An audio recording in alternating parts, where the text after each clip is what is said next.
Had there been cell phones and iPhones in the age of Nuremberg trials, a lot of the Nazis who were on trial would have been on the phone trying to get through to Duke Edward of England. He was this big sponsor of those. We came out of the Nuremberg trials with the presumption that there was something called a duty to object to um, orders so unscrupulous that fulfilling them would represent a crime against humanity.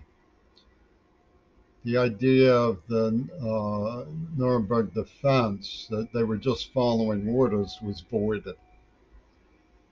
But what really the outcome of the Nuremberg trials was that America so deeply resented the idea that the authorities couldn't tell you to pull the trigger at an innocent person. They so despised the claim that you could disobey orders that they started the Vietnam War just for the hell of it, to exercise their hatred and contempt for these Nuremberg principles. And Her Majesty's government was the commanding royal class was the source of the most ferocious venom, the most ferocious contradictory impulse, the most ferocious hatred for the Nuremberg principles. They wanted just following orders reinstated. Now, they this land that conceived of Orwell, 1984, double speak, and so on. So they came out with this idea of having a peace band that was secretly a military band that misled youth into believing that they were free so that they could organize and surround them for and massacre them for their presumption of insubordination. So you have in the mind of one of the henchmen, one of the most sadistic Nazis ever to arise in the West, Sir Paul McCartney he calls himself. You have this game he played. He wrote this script. The script had nothing to do with reality. But in his idea for the script, he created deixis, meaning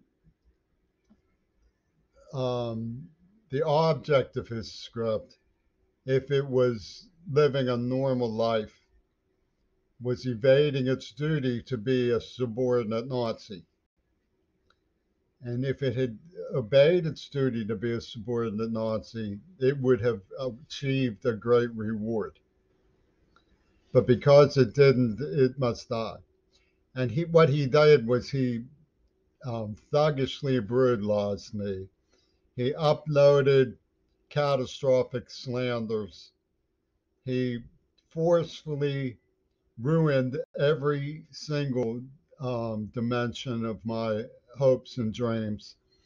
He attacked people who tried to help me, most of them witless of it, what they were inviting on themselves. And he uses media prompts to suggest there's no escape but loyalty to him.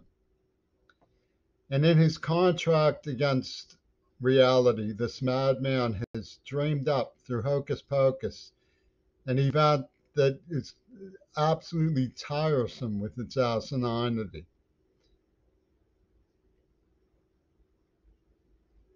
And most of the evidence suggests that his cunning partner was in on it and pulled a fast one, hocus pocus of Houdini.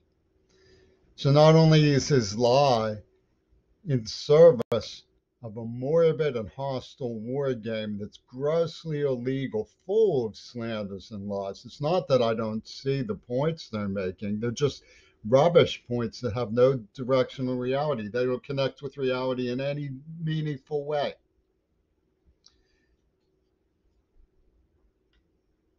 They're cunning, though.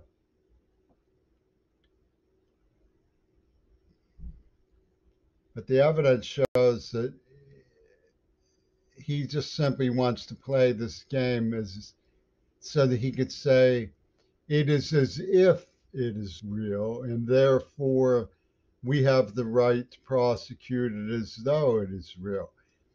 When in reality, even if it's real, it's an asinine falsehood by a clearly organized criminal syndicate victimizing me and then inciting horrific hatred towards an innocent person because he has suasion, because he's a super popular maniac from on high. And this, the root of this, I kid you not, is simply the Royal Battalion's abstract hostility for um, any deviation from the Nuremberg defense. We're just following orders.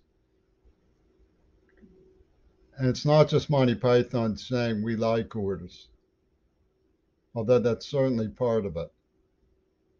The entertainment lobby in Britain is devious. It's the most devious thing we've ever seen.